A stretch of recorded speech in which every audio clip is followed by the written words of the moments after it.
History tells us about kings who wore crowns, about emperors who sat on golden thrones, about rulers whose names were carved into stone. But what if I told you the most powerful king in history never wore a crown, never sat on a throne, and was never officially called a king? His name was erased, his face forgotten, but his decisions shaped empires. This is the story of the king who ruled without a throne. He was not born in a palace, no royal celebrations, no astrologers predicting greatness, no armies saluting his birth. He was born in the shadows of power, to a family that served the court but never belonged to it. From childhood, he watched nobles argue. He watched generals lie. He watched kings make emotional decisions that cost thousands of lives. And quietly, he learned something dangerous.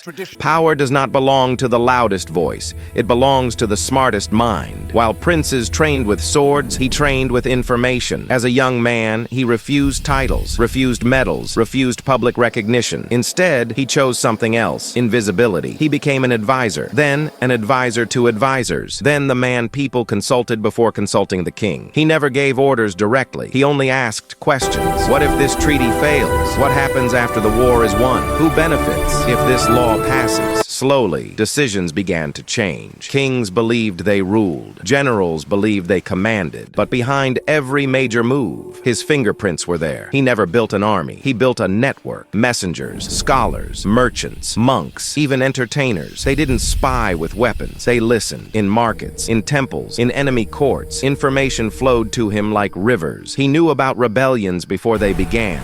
He knew about betrayals before oaths were broken. And when the time came, he didn't expose enemies. He redirected them. Empires collapsed without knowing who pushed them. There came a time when the throne was empty. The king had died suddenly. The prince was too young. The court was divided. Everyone expected chaos. Instead, orders continued. Policies remained stable. Borders held strong. Who was ruling? No one could say, because every faction was unknowingly following the same unseen mind. He had become the king without a name. Two empires stood on the edge of war. Armies gathered, weapons sharpened, one command away from disaster. The king wanted glory. The generals wanted victory. But he saw something else. A famine coming, a broken economy, a generation lost. That night, letters were delivered. Rumors were planted. False victories were promised. By morning, both sides believed the other was backing down. The war never happened. History called it divine intervention. No one knew it was the work of a man who never held a crown. Many begged him to rule openly, to become king, to take power officially. He refused because he understood a truth most rulers never learn. A king is attacked. A shadow is untouchable. Crowns attract enemies. Thrones create rebellion. Names invite assassination. But silence controls everything. As long as he stayed invisible, his work could continue. When he died, there were no royal funerals, no statues, no monuments. The new rulers rewrote records. Advisors removed his name.